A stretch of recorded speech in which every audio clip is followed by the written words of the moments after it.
I stood over my mother-in-law while she screamed on the landing, clutching her knee. The neighbors were filming. My husband was hyperventilating in the doorway. 20 minutes ago, I was the doormat wife who baked flavorless chicken to keep the peace. Now, I was the villain holding the eviction notice. She thought she could slap me because I was nice. She forgot that even nice people eventually snap. But before the screaming and the eviction notices, there was just the silence. I woke up because the apartment was terrifyingly quiet. Usually, my mornings were defined by the chaotic symphony of my husband, Kenneth, destroying the kitchen. He was a man who couldn't make a cup of coffee without banging 3 cabinet doors and dropping a spoon. The clatter was annoying, sure, but it was predictable. It was the sound of a marriage that was, if not passionate, at least functioning. Today, the silence was heavy. It felt thick, like someone had poured concrete into the hallway overnight. I turned my head to the left. The other side of the king-size mattress was empty, the sheets cold and smooth. He hadn't just gotten up. He had been up for a long time. I stared at the ceiling fan, counting the blades. 1, 2, 3, 4. My heart did that stupid little flutter it always does when my routine breaks. Why was he so quiet? My brain immediately started the overthinking engine, revving up from 0 to 60 in under a second. Was he mad about the dishwasher not being run last night? Did he see the text from my sister complaining about his football obsession? Or was it something worse? Maybe he was checking my phone. No, I changed the passcode last month. But what if he guessed it? Stop it, Vanessa. Just get up. I pulled on my robe, the silk one he bought me for our 2nd anniversary, the one that was starting to fray at the cuffs because we hadn't bought new clothes in a year.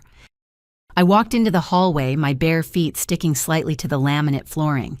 In the kitchen, Kenneth was sitting at the small round table, hunched over his phone like he was protecting state secrets. A half-eaten bagel sat on a paper towel. He didn't even use a plate, and a mug of coffee was steaming in front of him. He didn't look up when I walked in. He didn't even twitch. "Good morning," I said. My voice sounded scratchy, too loud for the oppressive quiet.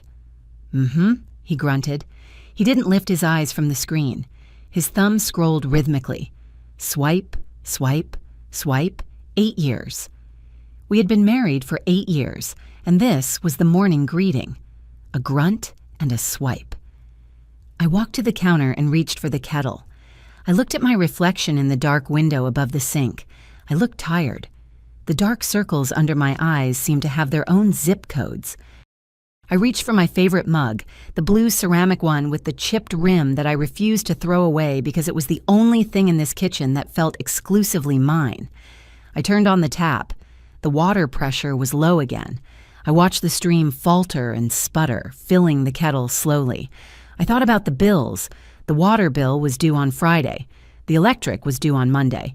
We were skating by, paycheck to paycheck, balancing on a wire that kept getting thinner.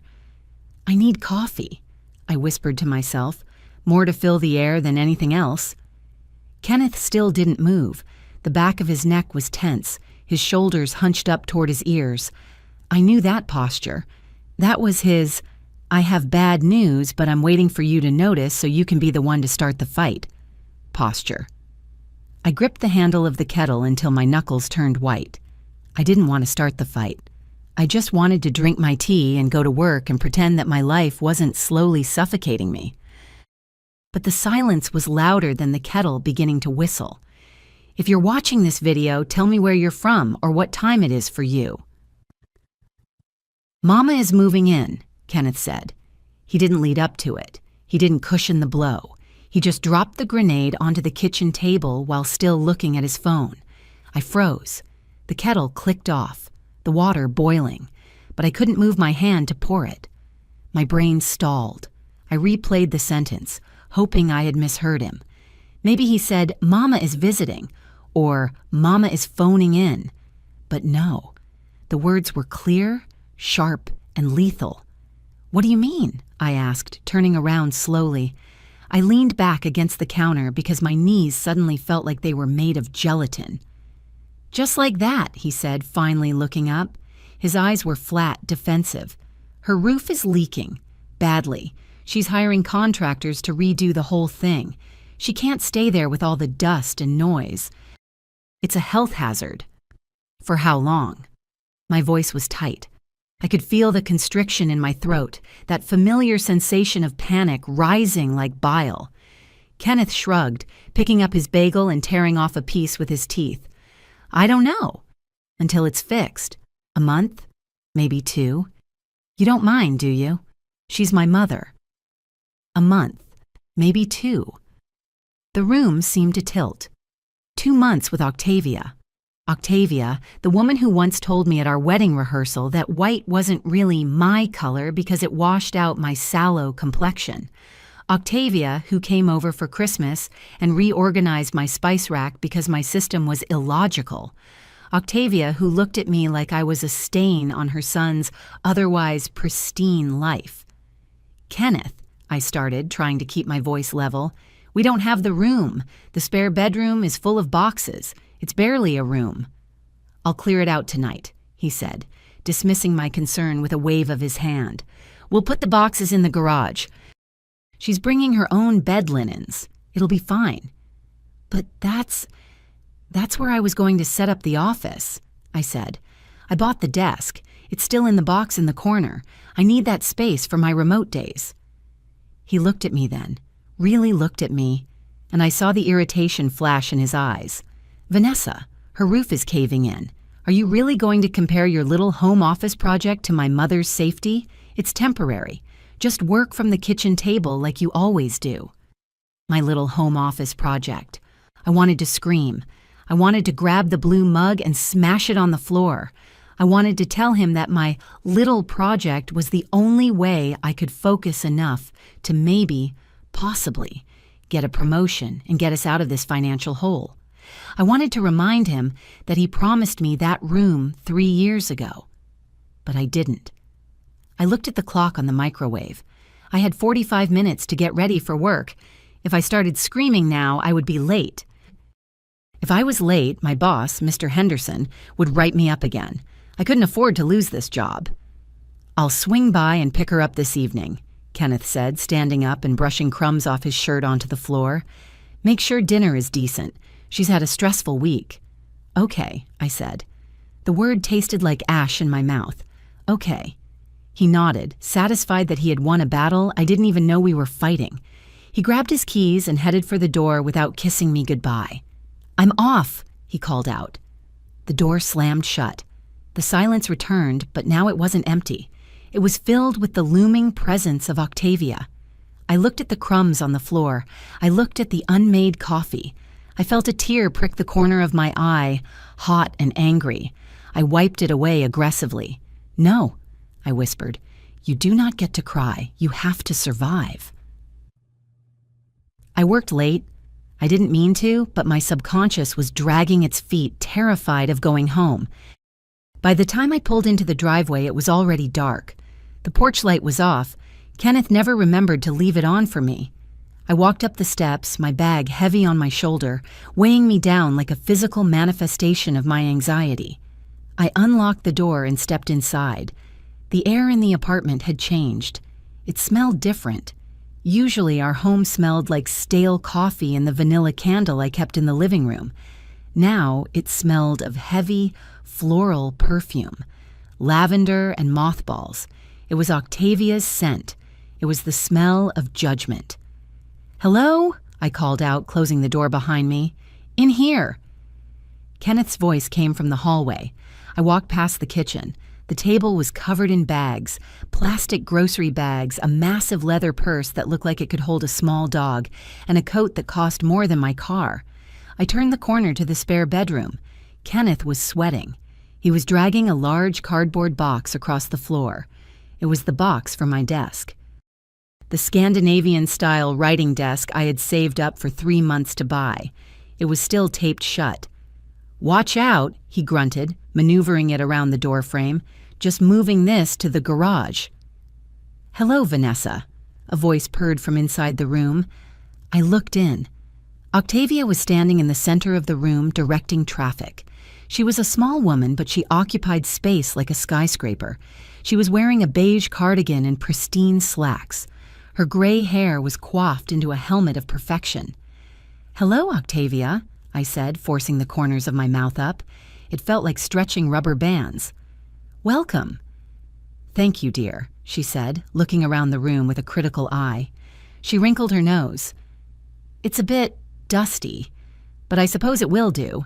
Beggars can't be choosers, as they say." "I dusted in here last weekend," I said, defensive immediately. "Oh, I'm sure you did," she said, smiling.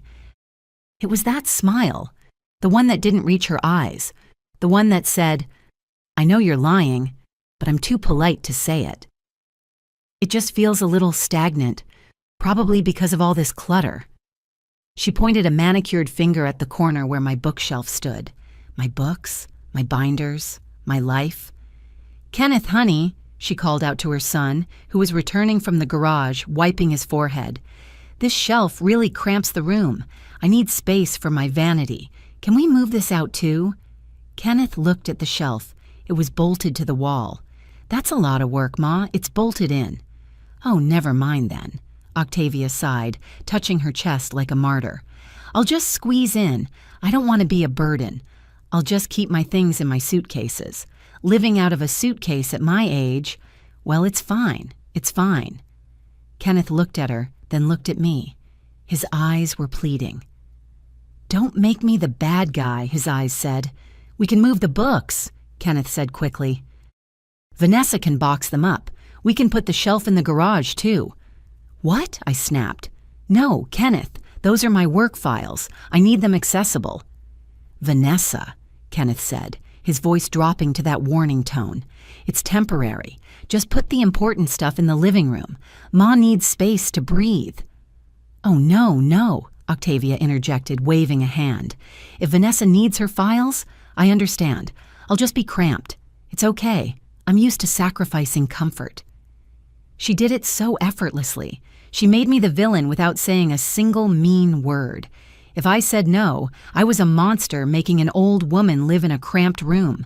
If I said yes, I lost my space. "I'll move the books," I said, my voice hollow. "I'll do it right now."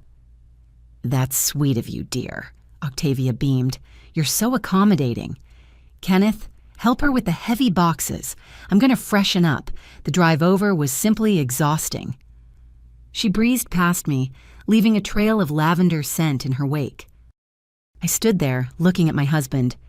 "You're unbelievable," I whispered. "Just help me with the shelf," he muttered, avoiding my gaze. "Don't start." I cooked dinner in a fugue state. I moved around the kitchen mechanically, chopping potatoes, seasoning the chicken, tossing the green beans. My brain was offline. If I thought too hard about the fact that my home office was now a pile of cardboard in a damp garage, I would have a breakdown. So I focused on the carrots. Chop, chop, chop. I set the table with the good placemats, the ones we only used for Thanksgiving. I laid out the silverware. I poured water into glasses. "Dinner is ready," I called out. They came in together, chatting about a cousin I hadn't seen in 5 years. They looked like a unit, a team. I was the hired help serving the meal. "Smells hearty," Octavia said, sitting down. She unfolded her napkin and placed it delicately on her lap. I carved the chicken. I put a slice on her plate, then a scoop of potatoes. I sat down and waited. Kenneth started eating immediately, shoving a forkful of potatoes into his mouth. Octavia cut a small piece of chicken. She inspected it. She turned it over with her fork. Then she put it in her mouth and chewed slowly. I watched her jaw move. Up, down, up, down. She swallowed. She took a sip of water. "Well?" Kenneth asked, mouth full. "Good, right?" "It's very cooked," Octavia said, smiling at me. "You certainly made sure it was safe to eat, Vanessa. No danger of salmonella here." "Is it dry?" I asked, gripping my fork. "Just say it. Just say it's dry." "Oh, honey, no," she said, shaking her head. "It's just thorough. You know, when you cook breast meat, it's so tricky. It loses moisture so fast. Maybe next time try brining it or basting. I could show you. It's a shame to waste good poultry by over-enthusiasm. Toxic benevolence. It was an art form. She wasn't criticizing me. She was sympathizing with the poultry. I followed the recipe, I said, staring at my plate. 375 degrees for an hour. Ovens vary, dear, she said softly. Yours seems to run hot, like you. She laughed, a light, tinkling sound. I'm just teasing. Eat up. The potatoes are edible. I looked at Kenneth. Defend me, I screamed internally. Tell her the chicken is fine. Tell her I worked 9 hours today and then came home and cooked this for her. Kenneth kept chewing. He didn't look up. He didn't speak. He just ate the dry chicken and the edible potatoes and left me alone in the firing line. You know, Octavia continued, slicing another piece of meat with surgical precision, Kenneth used to love my lemon herb chicken. Remember that, Kenny? You used to beg me to make it on Sundays. It was so juicy. It just fell off the bone. Yeah, Kenneth mumbled. It was good. Maybe I'll cook on Sunday, she announced. Give Vanessa a break. She looks so tired. Doesn't she look tired, Kenneth? The bags under her eyes are quite pronounced. She works hard, Ma, Kenneth said. It was the bare minimum defense, utterly toothless. Of course she does, Octavia cooed. Too hard, if you ask me. A woman needs her rest. Stress ages the skin so terribly. You need to be careful, Vanessa. You don't want to look 40 before you're 30.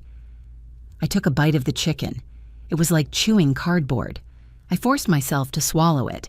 I imagined the chicken was Octavia's passive-aggressive comments. I chewed them up and swallowed them down, burying them deep in my stomach where they would slowly turn into an ulcer. The next morning, the alarm went off at 6:30. I groaned, rolling over. My body felt heavy, leaden with dread. I had slept poorly, listening to Octavia snore from the guest room. It turns out, for a small woman, she snored like a freight train. I had exactly 45 minutes to shower, dress, and leave. I had a client meeting at 9, and I needed to look professional. No messy bun, no yesterday's eyeliner. I grabbed my towel and walked to the bathroom. The door was shut. I knocked. Octavia, are you in there? Just a moment, dear. Her voice trilled from inside. I heard the water running, not the shower, the tub. Octavia, I need to get ready for work, I said, leaning my forehead against the door. I have to leave in 30 minutes. Oh, I'm just soaking my knee, she called back. It aches so much in this weather. The dampness gets right into the bone. You wouldn't understand. You're young. Just give me 20 minutes. 20 minutes? That would leave me with 10 minutes to shower, dry my hair, and do my makeup. Impossible. Can I just come in and brush my teeth? I asked, desperation creeping into my voice. Vanessa! She sounded scandalized. I am naked in the bath.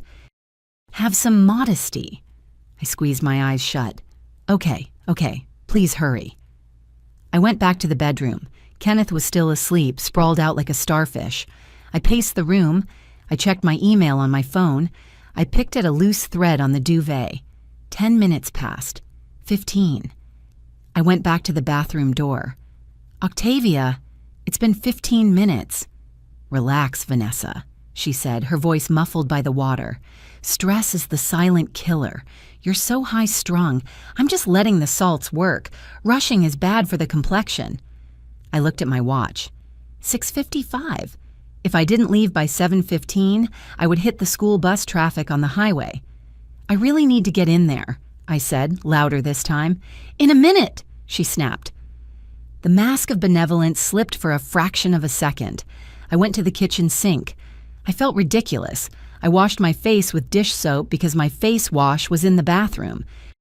I brushed my teeth with the kitchen tap water, spitting into the stainless steel sink where dirty dishes from last night still sat because I had been too exhausted to load the dishwasher. When the bathroom door finally opened, it was 7:10. Steam billowed out. Octavia emerged, wrapped in a fluffy towel, her face flushed and rosy. All yours, she said, patting my cheek as she walked past. Although the hot water might be a bit low. I had to fill it quite high. I rushed in. The mirror was completely fogged up. The room smelled suffocatingly of lavender bath salts. I turned on the shower, ice cold. "Are you kidding me?" I whispered. I took a 2-minute shower in freezing water, gasping for breath. I didn't have time to wash my hair. It was greasy at the roots. I tried to dry it with the hairdryer, but the humidity in the room was so high it just turned into a frizzy, damp mess. I threw on my clothes, grabbed my bag, and ran out the door. I caught a glimpse of myself in the hallway mirror. My hair looked like a bird's nest. My face was pale and blotchy from the cold water. I looked like a woman on the verge of a nervous breakdown. "Have a good day," Octavia called from the kitchen, where she was calmly making coffee. "Drive safe." My meeting went poorly. I felt gross, greasy, and distracted. I caught my reflection in the glass of the conference room door and winced. I looked unpolished. In my industry, image is currency, and today I was bankrupt. At lunch, I sat in my car in the parking lot eating a granola bar because I hadn't had time to pack a lunch. I decided to check the bank account. I needed to see if the auto pay for the insurance had gone through. I opened the app. The little spinning wheel mocked me. Then the numbers loaded. My stomach dropped. It felt like the floor of the car had fallen out. The balance was wrong. It was significantly wrong. I scrolled down to the transactions. There yesterday was a withdrawal, a massive one.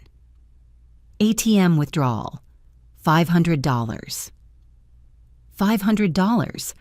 That was our grocery budget for the month. That was the money for the car repair fund.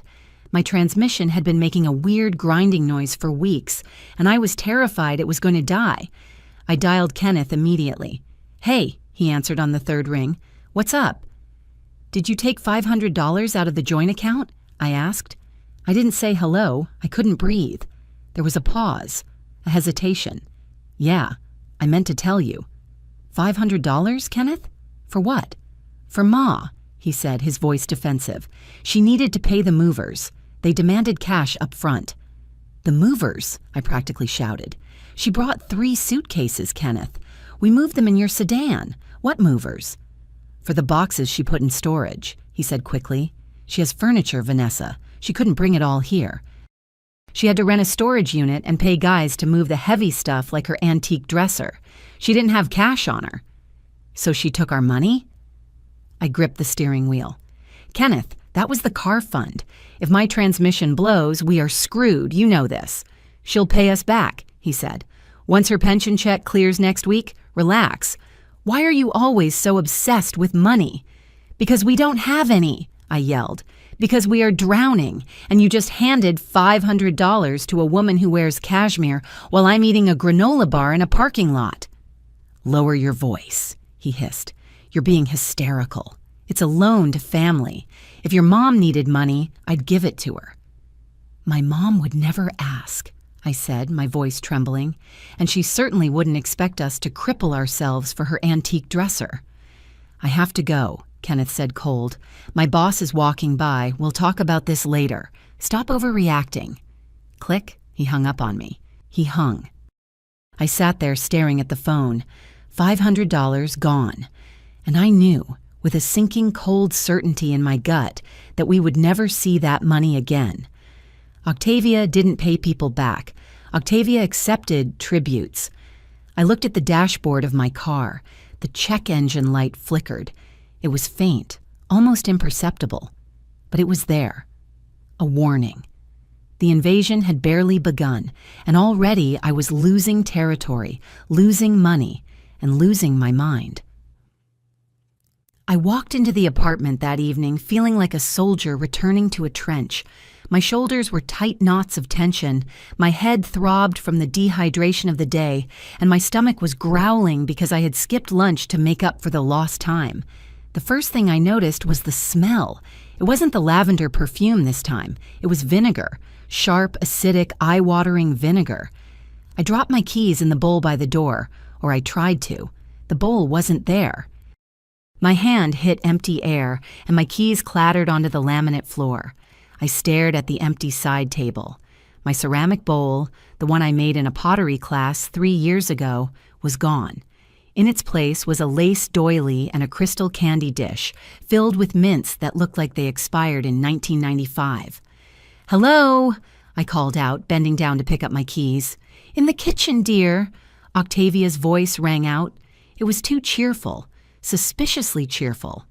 I walked into the kitchen and stopped dead. It was different. Not just tidied, but transformed. My countertops, usually home to my toaster, my coffee maker, and my knife block, were barren, completely empty. The surfaces gleamed with a sterile, aggressive shine. "Where is my stuff?" I asked, my voice barely a whisper. Octavia turned from the sink. She was wearing my apron, the one with the lemons on it. It looked wrong on her, like a uniform on an enemy spy.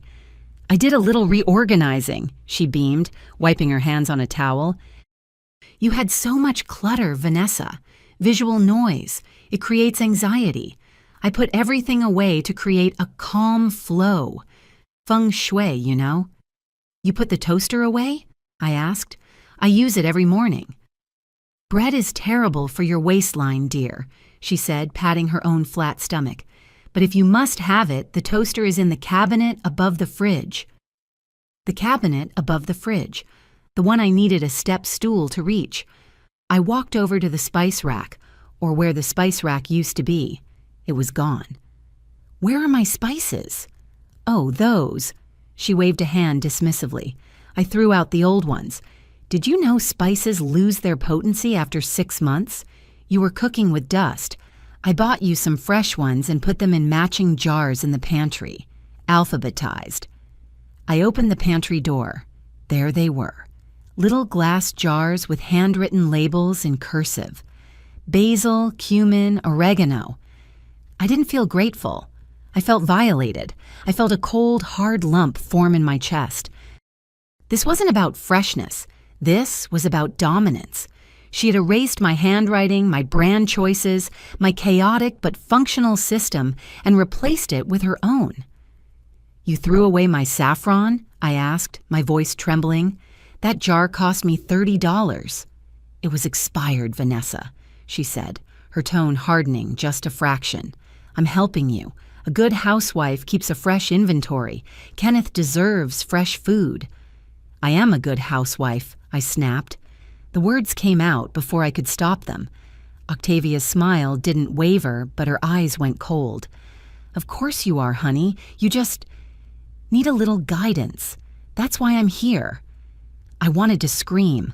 I wanted to sweep her stupid matching jars onto the floor and watch them shatter, but I didn't. I imagined Kenneth's reaction if I did. "She's just helping, Vanessa. You're being dramatic." "Thank you," I said through gritted teeth, "for the guidance." "You're welcome," she chirped. "Now set the table. I made meatloaf. Kenneth will be home any minute." 2 days later, the war moved to the laundry room. I had a major presentation on Friday, the one that was supposed to save my reputation after the unpolished disaster of the previous week. I had saved my best outfit for it. A cream-colored silk blouse and tailored navy trousers. The blouse was expensive. It was an investment piece. I washed it exclusively by hand or on the delicate cycle in a mesh bag. I came home on Thursday evening, exhausted but focused. I went straight to the laundry room to start a load. The machine was already running. "Oh, I'm doing a load," Octavia said, appearing in the doorway with a basket of folded towels. "I saw your hamper was overflowing. I thought I'd save you the trouble." My stomach dropped. "You did my laundry?" "Yes," she said, looking pleased with herself. "Kenneth's shirts and your things. I washed everything on heavy duty with hot water. Get those stains out." Hot water. Heavy duty. "My silk blouse," I whispered. "The cream one." "Oh, the flimsy little thing?" She frowned. "Yes, I washed it. It came out looking... Well, it's on the drying rack." I pushed past her. The drying rack stood in the corner. Hanging there, looking like a garment made for a toddler, was my blouse. It had shrunk. It hadn't just shrunk a little. It was decimated. The fabric was puckered, the sheen gone, the size reduced by half. I reached out and touched it. It felt stiff, ruined. $80. 10 hours of my life working to pay for this shirt, destroyed in a 45-minute cycle. It shrank, I said, holding up the tiny garment. Tears pricked my eyes. Stupid, angry tears. Well, Octavia sniffed, walking over and fingering the fabric. It must have been very cheap quality, Vanessa. Good silk doesn't do that. It was dry clean, or hand wash only, I said, my voice shaking. It said it on the tag. Who has time to read tags? She scoffed. If clothes can't survive a wash cycle, they aren't practical. You shouldn't waste Kenneth's money on such impractical things. It's frivolous. It was my money, I said. I bought it with my bonus. Same pot, dear, she said. Marriage is a partnership. When you waste money, you waste his potential.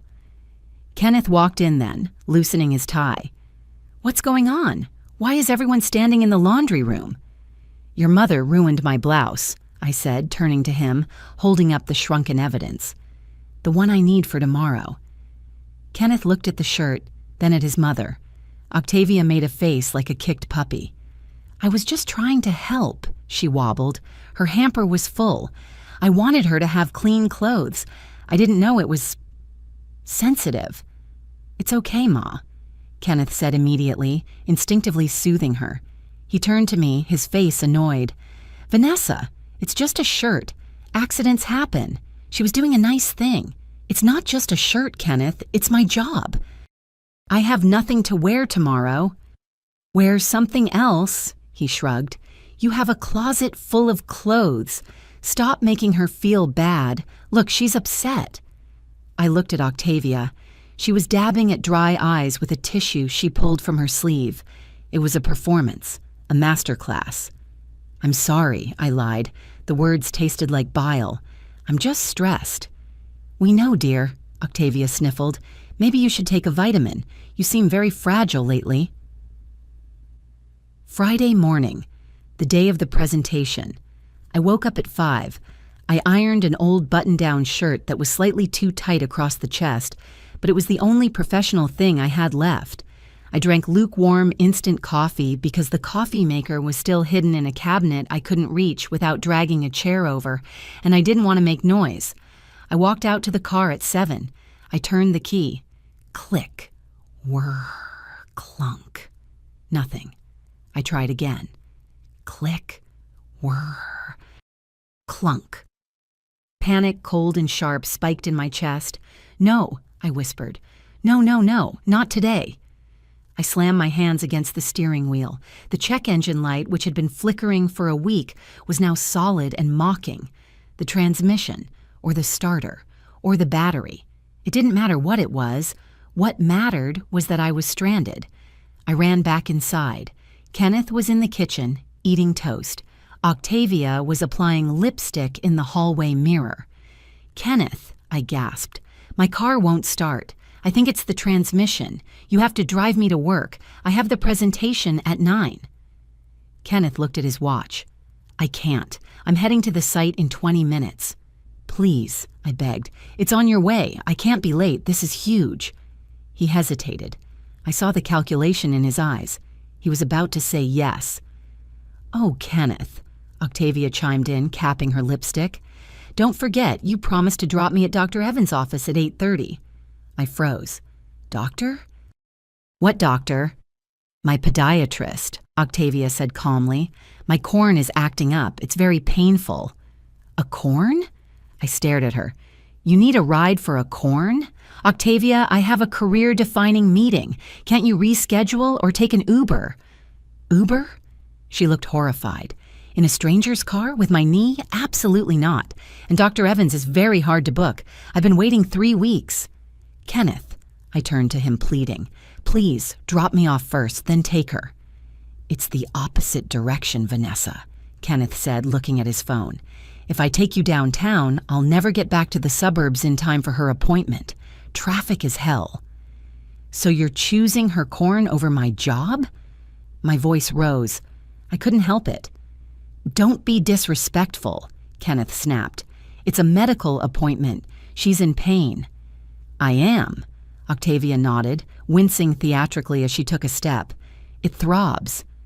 "Take the bus," Kenneth said, grabbing his keys, "or call a lift." "You have the app." "We have no money," I shouted. "You gave the car fund to her." "Figure it out, Vanessa," he said, turning his back on me. "Come on, Ma, let's go." I watched them leave. I stood in the driveway in my too tight shirt, watching the taillights of my husband's car fade away, carrying the woman who was systematically dismantling my life. I pulled out my phone. A lift to downtown was $45 due to surge pricing. I checked my bank balance. $48.10. I ordered the ride. I had $3 left to my name. I arrived at the office at 9:15. The Lyft driver had taken a wrong turn, and we got stuck behind a garbage truck for 6 blocks. I ran into the building, sweating, my hair frizzy from the humidity, clutching my laptop bag like a shield. I burst into the conference room. Everyone was there. Mr. Henderson, the clients, the entire team. They were already seated. The projector was on, displaying the title slide of my presentation. "Nice of you to join us, Vanessa," Mr. Henderson said. He didn't yell. He didn't look angry. He looked disappointed, which was infinitely worse. He looked at his watch. "We started without you. Jeremy is walking them through the data."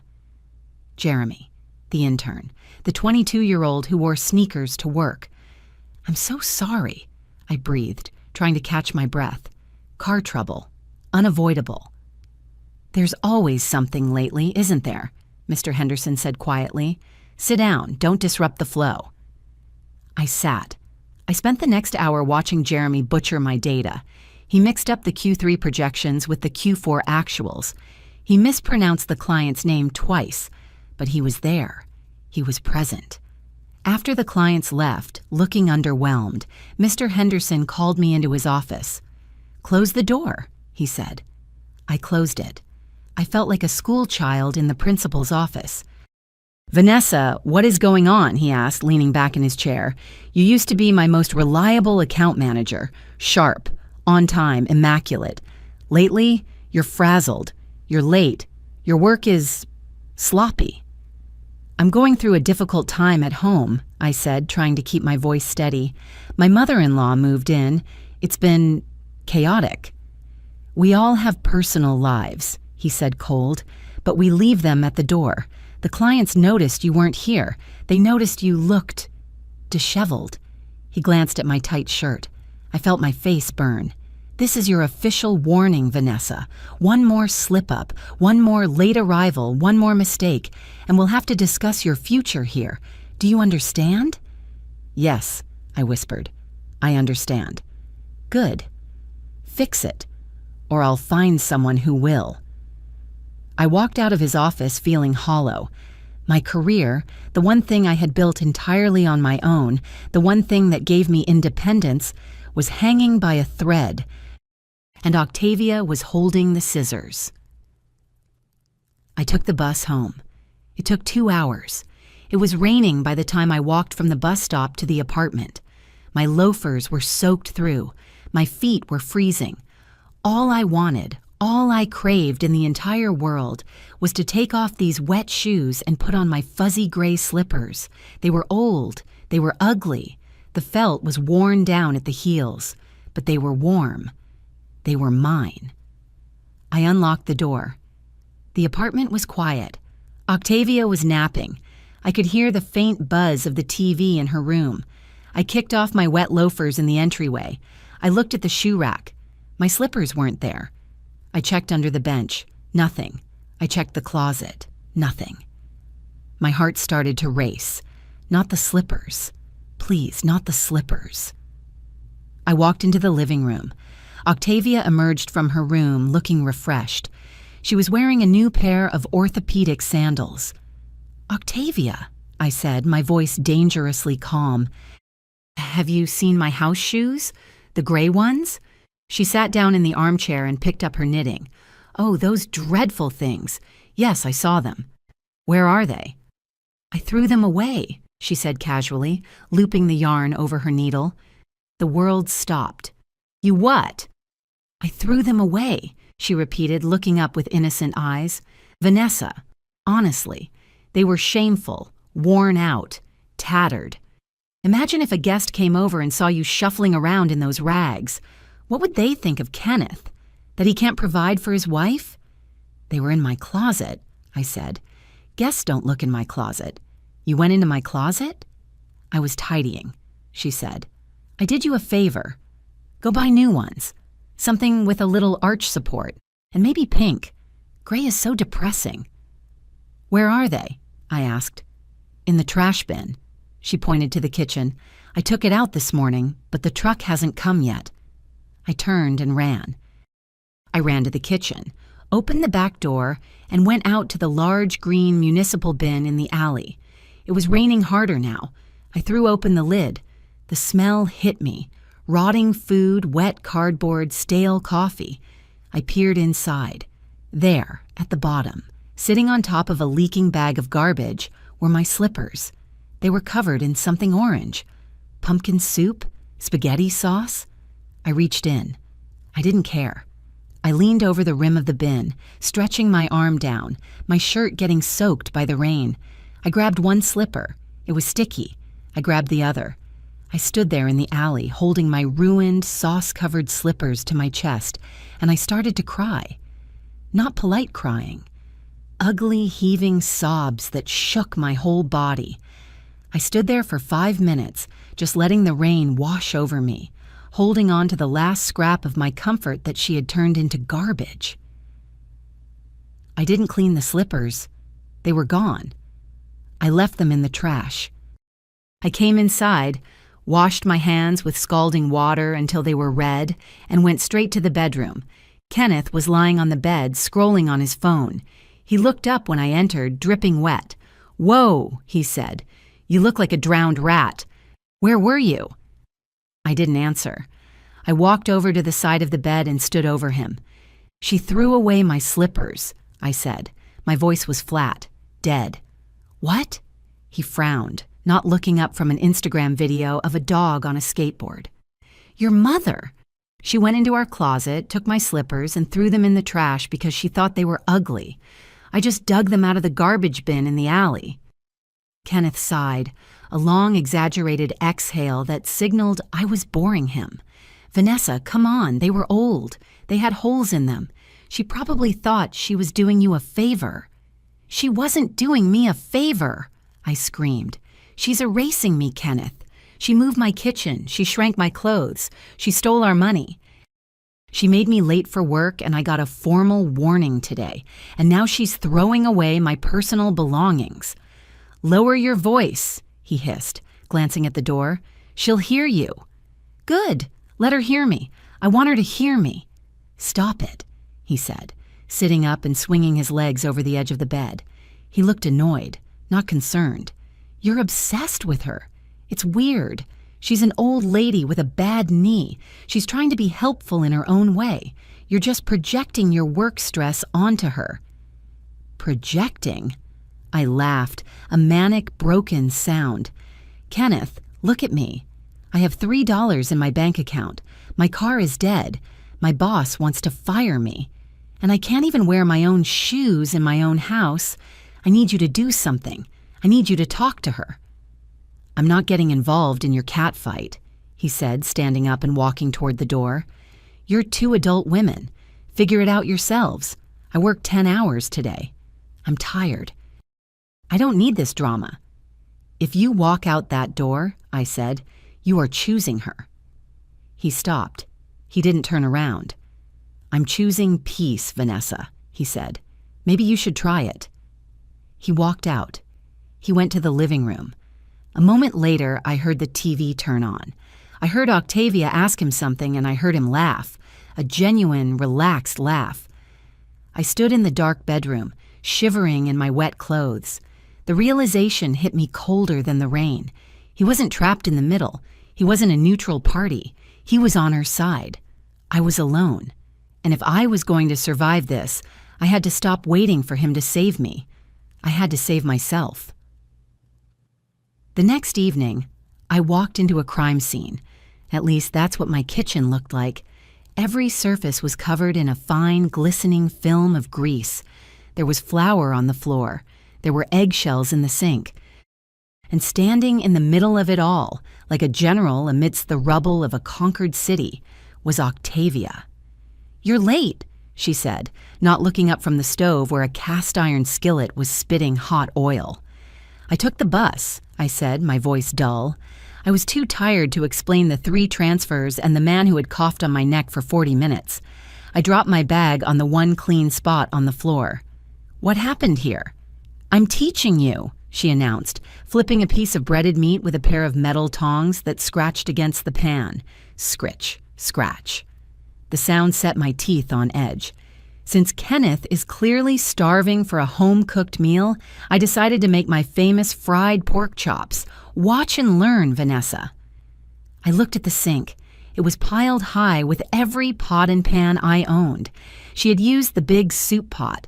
Why did she need a soup pot for pork chops? She had used the colander, the blender. It was as if she had opened the cabinets and just dragged everything out to assert dominance over the cookware. "Octavia," I said, rubbing my temples where a headache was beginning to pulse. "I appreciate the thought, but the mess. Who is going to clean this?" She laughed. It was a light, airy sound that didn't match the carnage around her. "Oh, honey, a good cook cleans as she goes. But since I did the cooking, and it was quite an effort with my bad knee, I assumed you would want to contribute. It's only fair, division of labor." I looked at the grease splatters on the backsplash I had just scrubbed last weekend. My throat tightened. I wanted to scream. I wanted to tell her that I had worked a 10-hour day trying to save my job, and the last thing I wanted to do was scrub pork fat off the ceiling. But I thought about the bank account. $3. I thought about the car sitting dead in the driveway. I was trapped. If I fought her, she would tell Kenneth I was ungrateful. Kenneth would sigh and tell me to be nice, and I didn't have the energy for the fight. "Right," I said, my voice sounding like it was coming from underwater. "Fair. Good girl," she cooed. "Now set the table and use the good napkins. This is a celebration of flavor." Dinner was a performance. Kenneth ate like a wolf, tearing into the meat with a gusto he never showed for my cooking. "Ma, this is incredible," he mumbled, mouth full. "So juicy. Vanessa, are you tasting this? This is what meat is supposed to taste like." I looked at the chop on my plate. It was swimming in a pool of oil. I cut a small piece and put it in my mouth. It tasted like salt and grease. It tasted like a heart attack waiting to happen. "It's very rich," I said carefully. "It's love," Octavia corrected, beaming at her son. "That's the secret ingredient you've been missing, dear. You cook with stress." "I cook with love." After the last bite was eaten, Octavia let out a contented sigh and patted her stomach. "Well, that was delightful. Kenneth, my favorite show is starting. The one with the judges." "Let's go," Kenneth said, pushing his chair back. He stood up, stretched, and belched. "Great dinner, Ma." They walked out. Just like that. They left the table covered in dirty plates, the glasses with lip prints, the crumpled napkins. They walked into the living room, and a moment later, the volume of the TV went up. I heard the theme music of a talent show. I heard them laughing. I sat alone at the kitchen table.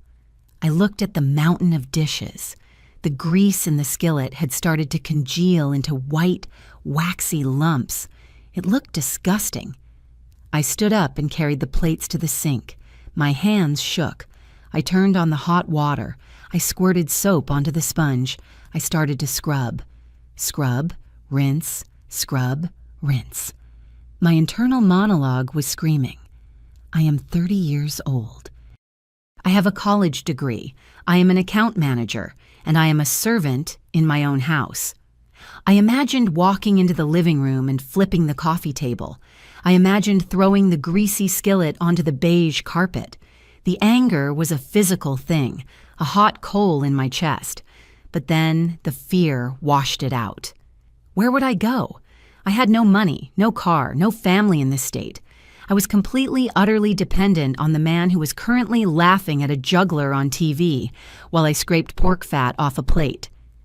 I finished the dishes at 10 o'clock. My hands were pruned and smelled of bleach and pork.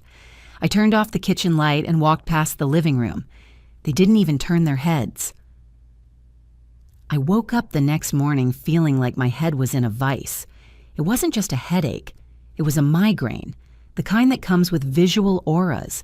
Flashing lights danced in the corner of my vision. My stomach churned. I sat up and the room spun. I groaned, clutching my forehead. "No," I whispered. "Not today. Please, not today." I had a meeting with the creative team at 10. I couldn't be sick. Mr. Henderson had been clear. One more slip-up. Calling in sick was a slip-up. I dragged myself out of bed. My legs felt heavy, like I was wading through mud. I walked into the kitchen, squinting against the morning light. Octavia was there, drinking tea. She looked me up and down. "You look terrible," she said frankly. "Pale as a ghost. And what is that on your neck?" I touched my neck. My skin felt hot and bumpy. I walked to the hallway mirror. A red, angry rash was creeping up my throat. Hives. Stress hives. I hadn't had them since college finals week. "It's just a rash," I muttered, trying to button my collar all the way up to hide it. "I'm fine." "It's your nerves," Octavia said, shaking her head. "You're too high-strung, Vanessa. A woman shouldn't carry so much tension. It poisons the blood. That's why you look so sallow."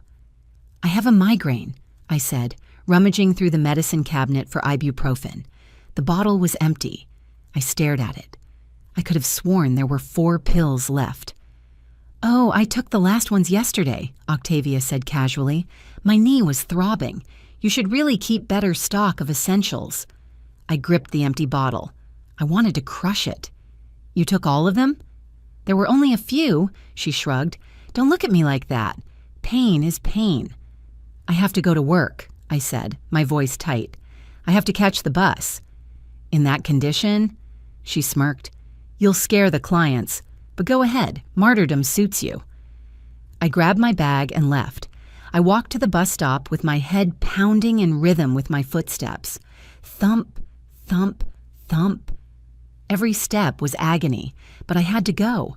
The fear of losing my paycheck was stronger than the pain in my skull. 2 days later, Sunday, the day of rest, or, in my house, the day of interrogation. I was trapped in the living room. Kenneth was watching football, mesmerized by the screen.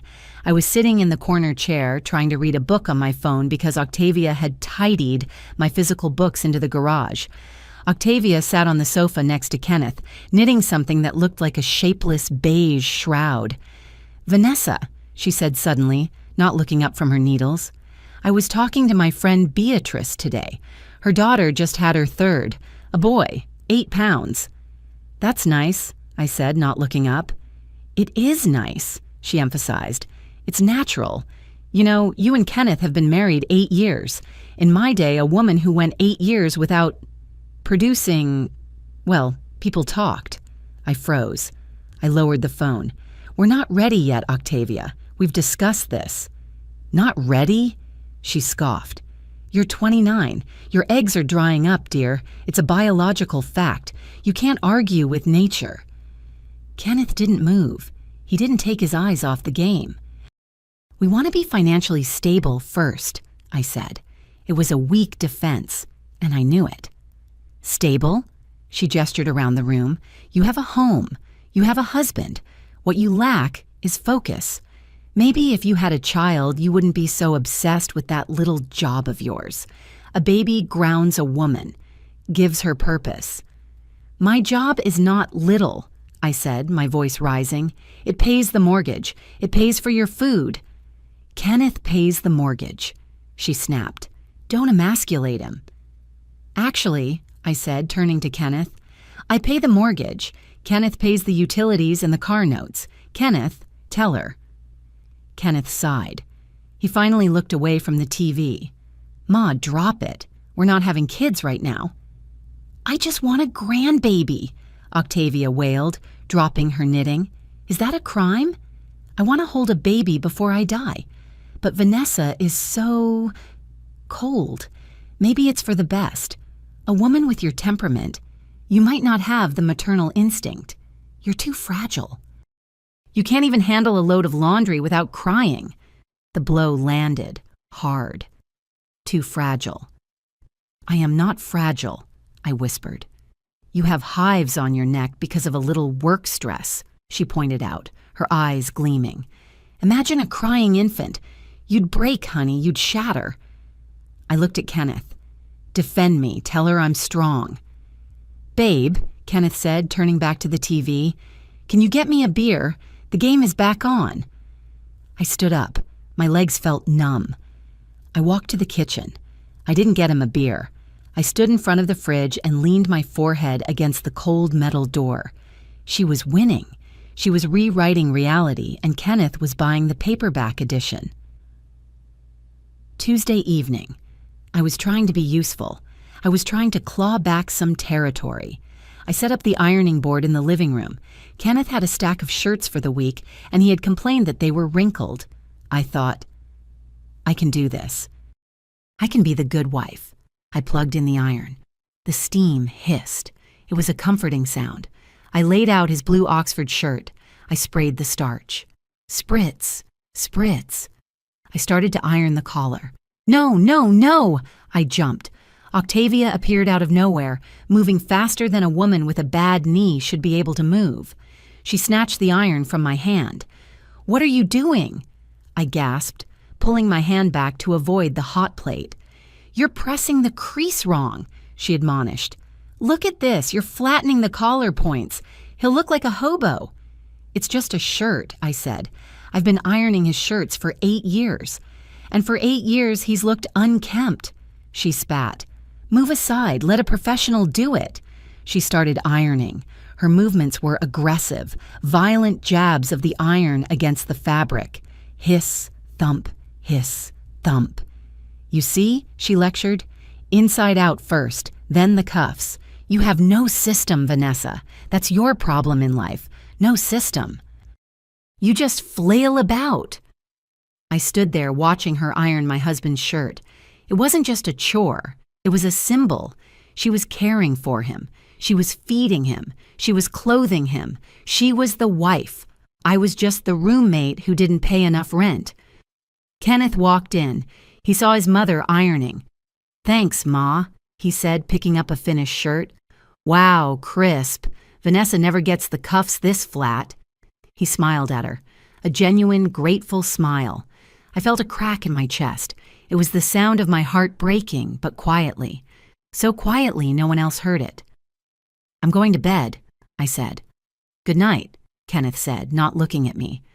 Learn something from her, okay? I went to the bedroom. I needed to be alone. I needed a barrier between me and them. I closed the door. I turned the little thumb lock on the handle. Click. That sound, that tiny mechanical click, was the most beautiful sound in the world. It meant safety. It meant they couldn't get in. I lay down on the bed, staring at the ceiling. I breathed. In, out. In, out. 10 minutes later, the handle rattled. I froze. Vanessa? Octavia's voice, muffled. I didn't answer. The handle rattled again, more aggressively. Jiggle, jiggle. Vanessa, the door is stuck. It's not stuck, I called out. I'm changing. Well, open up. I need to get the vacuum cleaner. It's in the closet. I'll get it later, I said. I'm resting. Kenneth, she yelled. Kenneth, she's locked me out. I sat up. My heart hammered against my ribs. Heavy footsteps approached. Kenneth. Vanessa, unlock the door, he said. His voice was stern, the voice he used for telemarketers. I need 5 minutes of privacy, Kenneth, I pleaded through the wood. Just 5 minutes. Unlock the door. Now. I got up. My hands were shaking. I unlocked it. Kenneth pushed the door open. He stood there holding a screwdriver. What are you doing? I asked, stepping back. We don't lock doors in this family, he said coldly. It's rude. Ma thinks you're hiding something. Are you doing drugs? Are you talking to other men? What? No, I'm hiding from her. You're being paranoid, he said. He knelt down. He put the screwdriver to the handle. Kenneth, don't, I whispered. Please, that lock is the only thing I have. He didn't stop. He unscrewed the plate. He pulled the mechanism out. He stood up, holding the doorknob with the lock in his hand.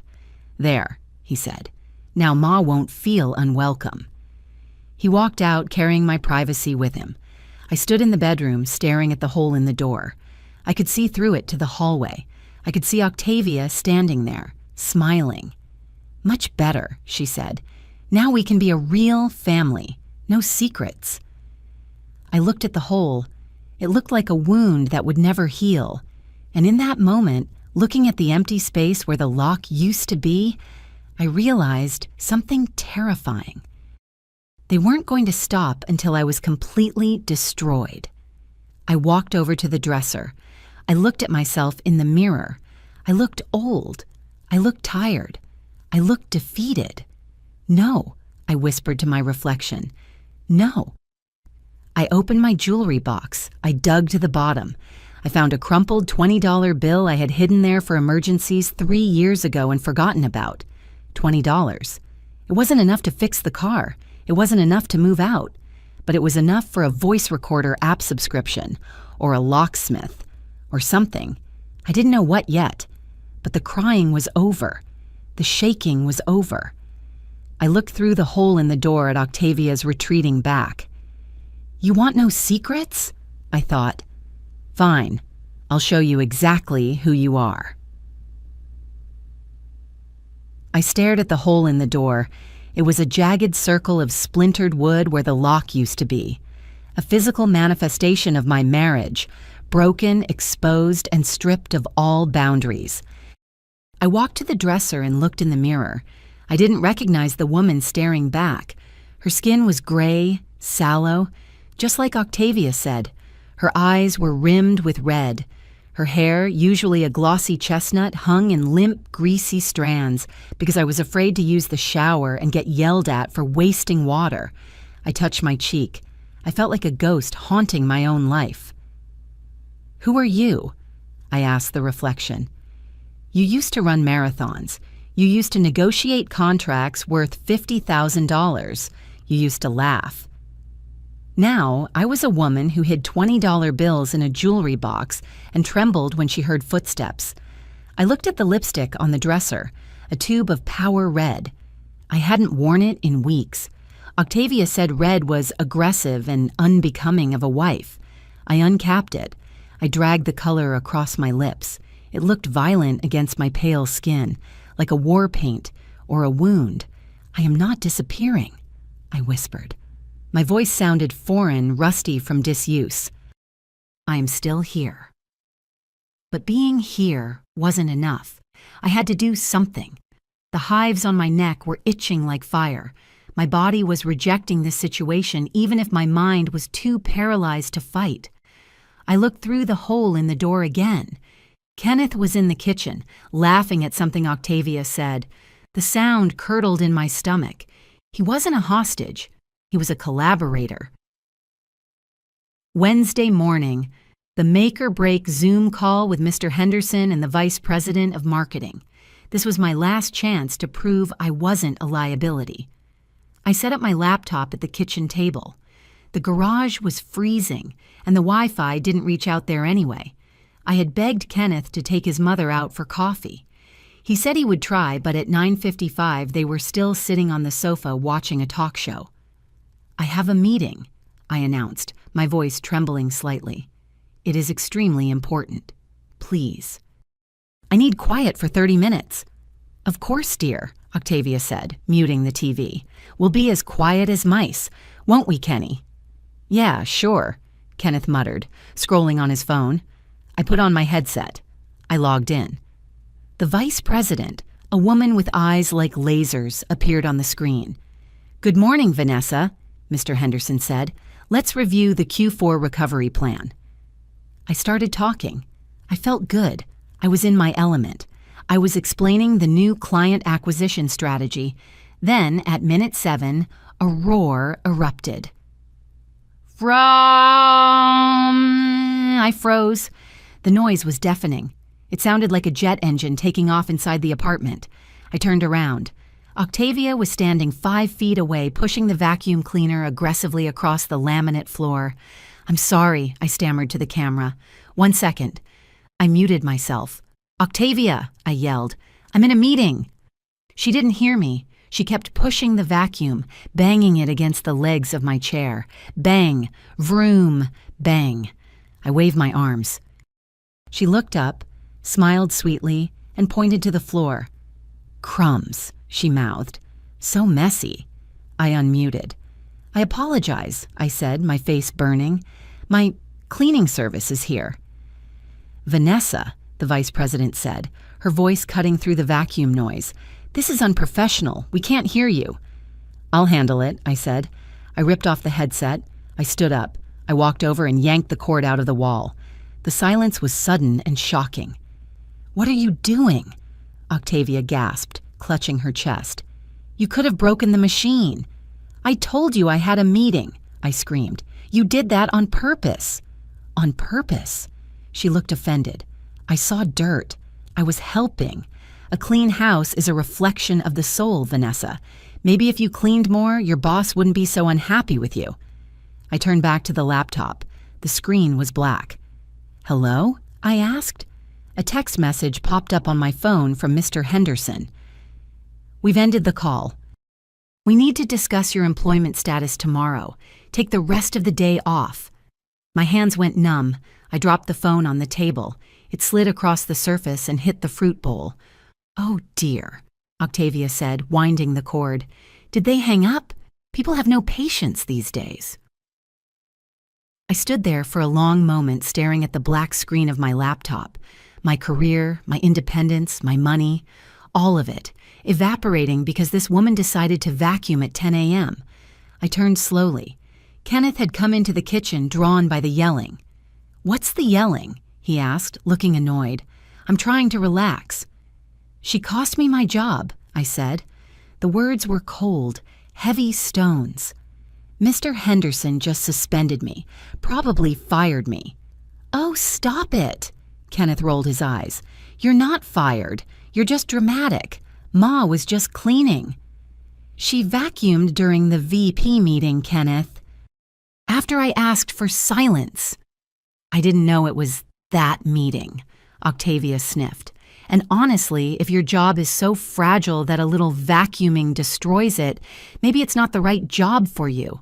Maybe it's a sign." "A sign?" I stepped closer to her. My fists were clenched at my sides. "A sign that you belong at home," she said, her voice dripping with that poisonous honey. "Quit, Vanessa.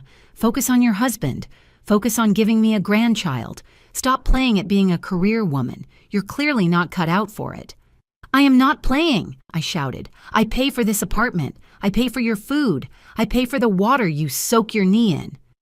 "Don't you dare raise your voice at me," she snapped, her face hardening. The mask dropped completely. "You ungrateful little brat. I'm trying to save your marriage." "You are destroying my marriage," I yelled.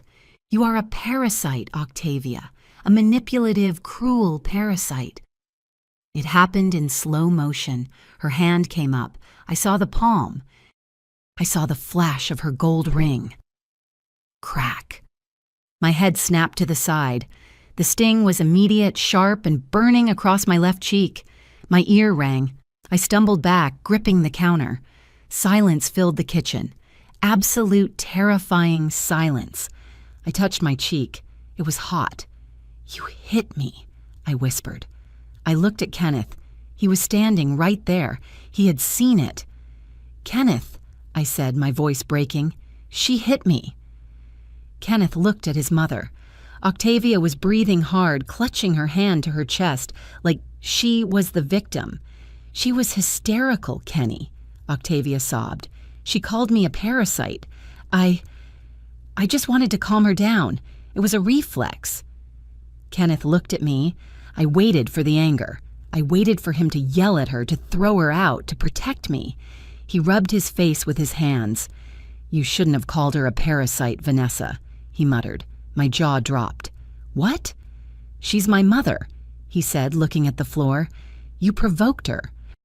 You got in her face. She hit me." "I'm not getting involved," Kenneth said. He turned his back. "I'm going for a walk. You two, figure it out yourselves. Just stop screaming." He grabbed his keys. He walked out the front door. I watched him go. And in that moment, the last thread of love I had for him, the last tiny hope that he was just misguided or weak, snapped. I didn't love him anymore. I hated him. I hated him more than I hated her. Octavia smoothed her cardigan. She looked at me with triumph in her eyes. She knew she had won. Her son had walked out on his wife to protect his mother. "I hope that taught you a lesson," she said coolly. "Respect your elders." She turned and walked into her bedroom, slamming the door. I stood alone in the kitchen. My cheek throbbed. I felt sick. Then panic set in. I looked at my phone on the table. The screen was dark. I hadn't recorded it. I had the proof right in front of me, the slap, his betrayal, and I had missed it. It was my word against hers. If I called the police now, she would say I attacked her. Kenneth would say I was hysterical. They would look at the red mark on my face and say it was stress hives. "Stupid," I hissed, hitting my forehead with my palm. "Stupid, stupid, stupid." I needed evidence. Hard, undeniable evidence. The kind that Kenneth couldn't ignore, even if he wanted to. The kind that would make the neighbors stop filming me and start filming her. I needed her to admit it. I paced the kitchen. My heart was hammering a frantic rhythm against my ribs. Thump, thump, thump, thump. She was arrogant. She thought she was untouchable. She thought I was broken. "Use it," I whispered. "Use the arrogance." I grabbed my phone. I opened the voice memo app. I checked the storage. I had plenty of space. I pressed the red button. The timer started. 100-01. U0P02. I slipped the phone into the pocket of my cardigan, microphone facing out. I took a deep breath. My hands were shaking so hard I had to clench them into fists to stop them. Showtime, I thought. I walked to her door. I knocked, softly, the knock of a beaten dog. "Octavia," I called out. My voice trembled. I didn't have to fake that part. "Go away," she yelled from inside. "Please," I said, I want to apologize." Silence. Then the heavy tread of her footsteps. The lock turned. She had a lock on her door, of course. She opened the door a crack. She looked at me, suspicious. "Apologize?" she asked. "Yes," I said, looking at the floor. "I shouldn't have yelled. I'm so stressed about the job. I lost my temper." She opened the door wider. A smirk curled the corners of her thin lips. "Well," she said, leaning against the doorframe, "at least you admit it. Admitting you're wrong is the first step to recovery." I stepped closer, making sure the phone in my pocket was angled toward her. I was shocked. You've never hit me before." "I didn't hit you," she corrected instantly. "I disciplined you." "It hurt," I said softly. "My face still stings." "Good," she said. "Pain helps you remember, like a puppy who pees on the rug. A little swat on the nose is necessary sometimes." "But Kenneth," I trailed off. "Kenneth saw it. He didn't do anything." "Kenneth knows his place," she gloated. Her eyes shone with malice. "He knows I'm right. He knows you've let yourself go. You're out of control, Vanessa. Someone had to put you back in line." "So you slapped me to teach me a lesson?" I asked. "Because I called you a parasite?" "I slapped you because you needed it," she spat. "And if you ever talk to me like that again, I'll do more than slap you. I'll make sure Kenneth throws you out on the street with nothing but the clothes on your back. Do you understand me?" "I understand," I whispered. "Good. Now go make me tea. Chamomile. My nerves are shot." She slammed the door in my face. I stood there for 3 seconds. Then I reached into my pocket. I pulled out the phone. Recording. Wow, Pinter 14. I pressed stop. I pressed play. I held the speaker to my ear. I slapped you because you needed it. Her voice, clear, undeniable, mean. A cold smile spread across my face. It hurt my bruised cheek, but I didn't care. Chamomile? I whispered, coming right up. I didn't sleep that night. Kenneth came home at 11, drunk and sullen, and passed out on the bed without saying a word to me. I lay next to him for an hour, listening to his breathing. It sounded like the breathing of a stranger. At 1 a.m., I got up. I took my laptop, which miraculously still turned on, even if I was locked out of my work email, and went to the kitchen. I sat in the dark, the only light coming from the screen and the street lamp outside. I opened a blank document. I typed, plan. 1. The locksmith. I searched for 24-hour locksmiths. I found one with decent reviews. Rapid rescue locks. I checked the prices. Emergency rekeying, $150 minimum. I checked my bank balance. $23. I checked my credit card. Maxed out from the groceries and bills Kenneth hadn't paid. I checked the joint account. 4 on 12. I stared at the screen. I needed money. Fast. I remembered the jar in the back of the pantry. The vacation fund jar. It used to have coins in it. I went to the pantry. The jar was there. I dumped it out. Just pennies. Then I remembered. Kenneth kept an emergency cash stash in his old toolbox in the garage. He told me about it years ago. For the apocalypse. I grabbed the keys. I crept out to the garage. It was freezing. I found the toolbox. I dug under the wrenches. There was an envelope. I opened it. $200. 4 $50 bills. Thank you for the apocalypse fund, Kenneth, I whispered, because the world is ending tomorrow. 2. The witnesses. I needed people who hated her, or people who loved gossip. I scrolled through my contacts. Aunt Irene, Kenneth's aunt. They hadn't spoken in 10 years because Octavia accused her of stealing a brooch. Irene hated Octavia with the fire of 1,000 suns. Mrs. Bixby, the neighbor downstairs, the one who watched everything through her blinds, the one Octavia had insulted last week, calling her mutton dressed as lamb in the hallway. I drafted the texts. I would send them at 7 a.m. Emergency tea. Come over. Bring popcorn. 3. The document. I searched for eviction notice template. Notice to quit. Trespassing warning. I typed it out. I, Vanessa Miller, owner of the property, hereby revoke permission. I didn't know if it was legally binding without a notary, but it looked official. I would make them sign it as witnesses. It was theater, but theater is powerful. 4. The timing. Kenneth left for work at 7:30. Octavia usually slept until 9 o'clock. I would call the locksmith for 8:30. The witnesses at 9 twice. The show at 9:15. I sat back. My hands were steady now. The fear was gone. It had been burned away by the slap. I looked at the recording on my phone. I renamed the file. Octavia, Confession, MP3, or I uploaded it to the cloud. I emailed it to myself. I sent it to my sister. I closed the laptop. I watched the sun begin to rise, turning the sky a bruised purple. Enjoy your sleep, Octavia, I whispered to the silent apartment. It's the last night you'll ever spend under my roof. At 7:30, Kenneth left. He didn't say goodbye. He just grabbed his travel mug and walked out, slamming the door hard enough to rattle the frame. I waited by the window until his taillights disappeared around the corner. Then I moved. I called the locksmith. Rapid rescue locks. A man named Dave answered. He sounded like he was eating a sandwich. I need a rekey, I whispered, glancing at Octavia's door. Emergency, now. $150 for the call-out plus parts, Dave said. Cash only for emergency jobs.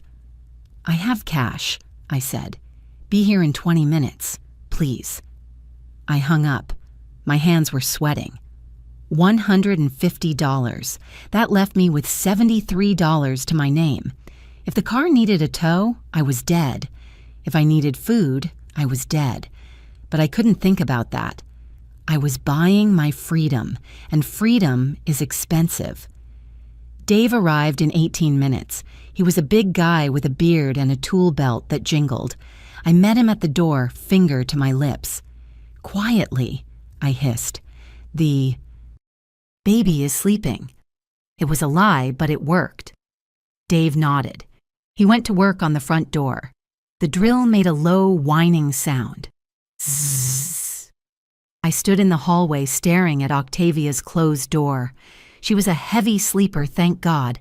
The snoring coming from the guest room sounded like a chainsaw masking the sound of the drill. 10 minutes later, Dave handed me 2 shiny new keys. "All done," he whispered. "That'll be $180. Had to replace the strike plate, too." $180. I felt sick. I handed him the 4 $50 bills from Kenneth's apocalypse stash. He gave me a 20 back. "Keep the change," I said. I didn't want him to linger. He left. I locked the door. Click. Then I unlocked it. Clack. I held the new key in my fist. It felt cold and sharp. It felt like a weapon. At 8:30, I sent the texts. To Aunt Irene, "The witch is in my house. I have tea and evidence. Come now." To Mrs. Bixby, "You were right about her. Come over for coffee. You won't believe what she did." Irene replied in 30 seconds, "On my way, bringing donuts." Mrs. Bixby replied, "Be there in 5. I went to the kitchen. I didn't set out the good china. I set out mugs, big, sturdy mugs. I put the recording of the slap on my laptop, queued up and ready to play. Mrs. Bixby arrived first. She was wearing a floral housecoat and curlers, eyes wide with anticipation. "What happened?" she whispered, stepping inside. "Is she here?" "She's sleeping," I said. "Sit down, Mrs. Bixby. You're going to want to hear this." Aunt Irene arrived 5 minutes later. She looked like she was dressed for a funeral, black coat, sharp hat. She carried a box of donuts like a briefcase. "Where is she?" Irene demanded, looking around the kitchen. "Sleeping," I repeated. "Thank you for coming." "I wouldn't miss this," Irene said, sitting down and crossing her arms. "I haven't been in the same room as that woman since the incident with the gravy boat in 2015. "She hit me," I said. The room went silent. Mrs. Bixby gasped, covering her mouth. Irene's eyes narrowed into slits. "She what?" Irene asked, her voice low and dangerous. "She slapped me," I said. "Yesterday, in this kitchen. Kenneth saw it and did nothing." "Oh, honey," Mrs. Bixby clucked. "That's assault. Did you call the police?" "Better," I said. I tapped the laptop spacebar. The audio filled the kitchen. "I slapped you because you needed it. Pain helps you remember." Irene listened, her face turning a deep, furious red. Mrs. Bixby shook her head, muttering, "Lord have mercy," over and over. When the recording ended, Irene slammed her hand on the table. "That miserable old harpy," she hissed.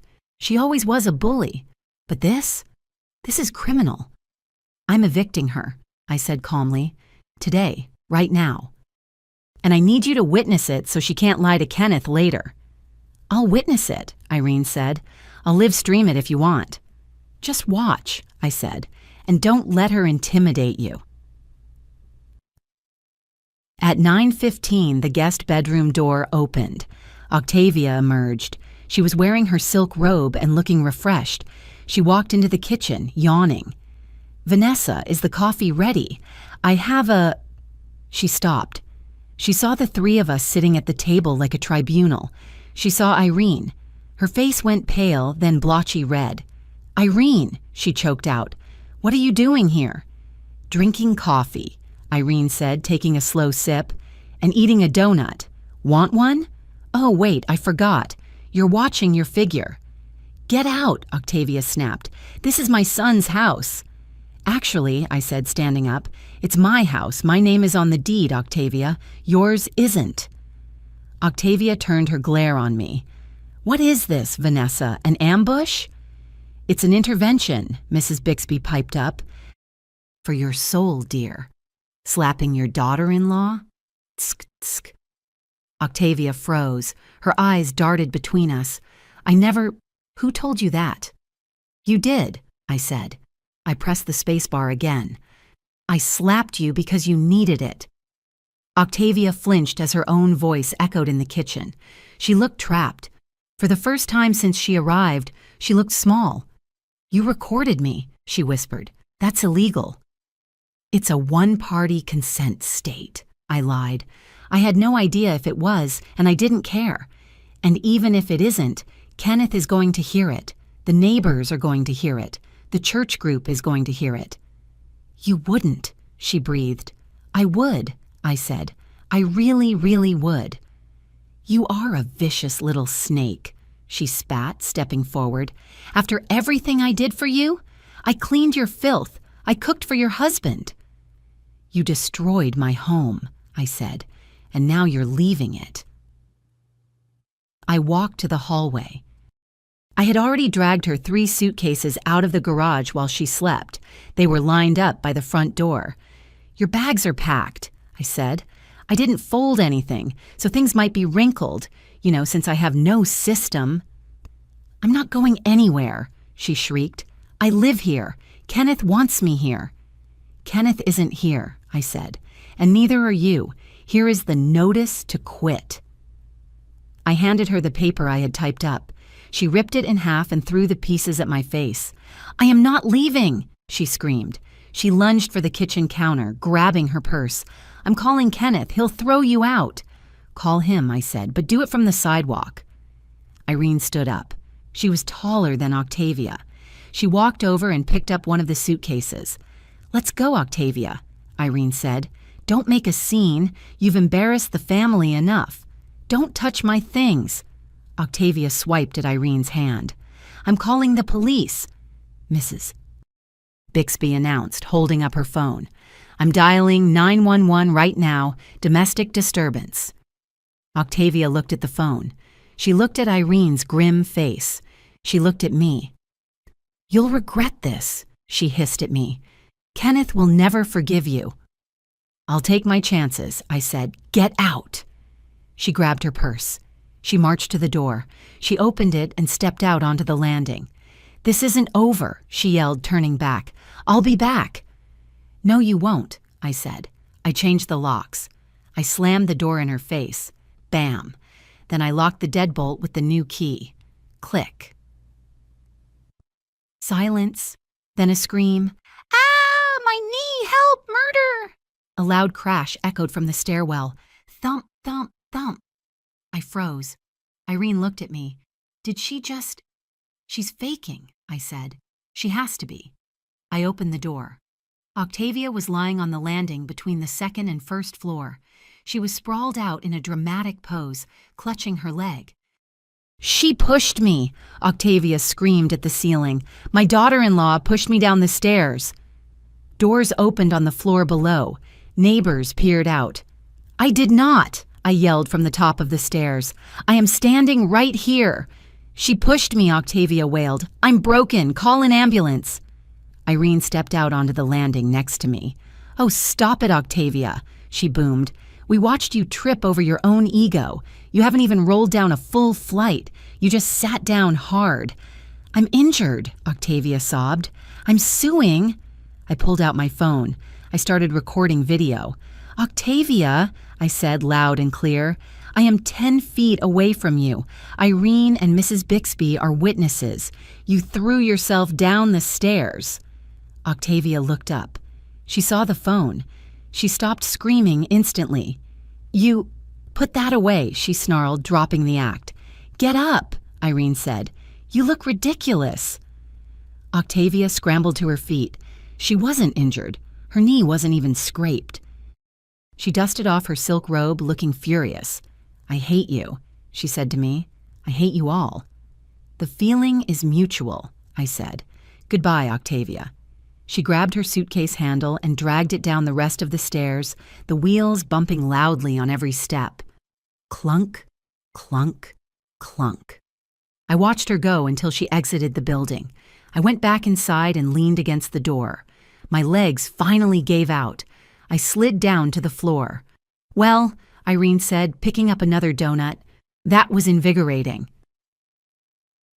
Kenneth came home at 6. He tried his key in the lock. It didn't turn. He tried again. Jiggle, jiggle, bang. "Vanessa," he yelled, "open the door. My key isn't working." I walked to the door. I opened it.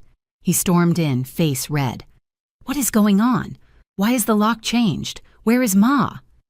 "She's gone," I said.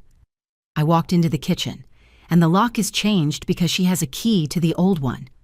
"Gone? Gone where?" He followed me, looking frantic. Did you kick her out?" "Yes." "Are you insane?" He slammed his hand on the counter. "She has nowhere to go. Her roof is leaking." "She's staying at a hotel," I said. Irene texted me. She checked into the Holiday Inn. She used your credit card number, by the way. You might want to cancel that. "You kicked my mother out," he repeated, looking at me with disbelief, "after I told you to drop it." "She hit me, Kenneth," I said, "and you told me to figure it out, so I figured it out." "I can't believe you," he shook his head. "You're heartless. I'm going to get her. I'm bringing her back." "If you bring her back," I said, my voice steady, "don't bother unpacking. You can pack your own bag and go with her." He stopped. He turned slowly. "Excuse me?" "I mean it," I said. "I'm done. I'm done being the servant. I'm done being the punching bag. And I'm done with a husband who watches his mother assault his wife and does nothing." "It was a slap," he shouted. "It wasn't assault. It was the end of our marriage unless things change right now," I said. "I changed the locks, Kenneth. I have the only key. If you want one, you sign this." I pulled a piece of paper from my pocket.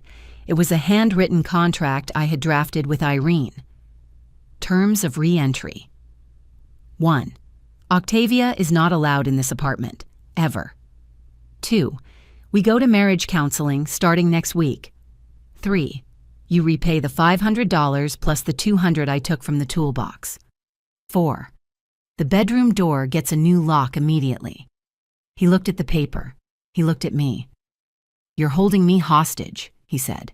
"No," I said. "I'm setting boundaries. For the first time in 8 years. He stared at me. He looked at the empty kitchen. He looked at the spot where Octavia used to sit and criticize my cooking. The fight seemed to drain out of him. His shoulders slumped. He looked tired. "She's my mom," he whispered. "And I'm your wife," I said. "Choose." The silence stretched for a minute. The refrigerator hummed. A car drove by outside. Finally, Kenneth reached for a pen on the counter. His hand shook. "Counseling?" he asked.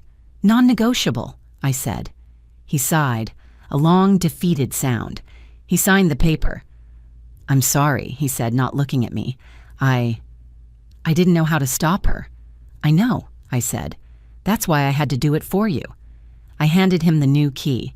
"Welcome home," I said. "Don't lose it." It's been 90 days since the eviction. Life is different. Not perfect, not a fairy tale, but different. Kenneth and I are in therapy. It's brutal. Our therapist, Dr. Aris, doesn't let him get away with the "I was just trying to keep the peace" excuse. We spend a lot of time talking about enmeshment and boundaries. Some sessions we just yell. Some sessions we cry. But at least we're talking. Octavia is living with her sister in Florida. The leaking roof turned out to be a lie. She just wanted to rent her house out for extra income. When I found that out, I laughed until I choked. She still sends Kenneth guilt trip text messages. My knee aches in this humidity. I miss my son. He answers them, but he doesn't send money anymore. That's a win. I got fired from my job. Mr. Henderson didn't care about the domestic crisis. But honestly, it was a relief. I found a new position at a smaller firm 2 weeks later. Less pay, but my boss doesn't care if I vacuum on my lunch break. My car is fixed. I paid for it with the money Kenneth started putting back into the joint account. And the door? Kenneth installed a heavy-duty deadbolt on our bedroom door the day after the eviction. We don't lock it often, but sometimes, when the world feels too loud, I turn that little thumb latch. Click. And I sit in the silence, knowing that no one, absolutely no one, is getting in unless I invite them. It's not a perfect ending. The scar is still there. I still flinch sometimes when Kenneth raises his hand too quickly. But I'm not the woman in the faded robe anymore. I'm the woman with the keys, and that is enough. If this story resonated with you, leave a like and consider subscribing. You can also drop any comment below, even just one word. Maybe tell me where you're watching from or what time it is right now. Sometimes one word is enough to say you were here,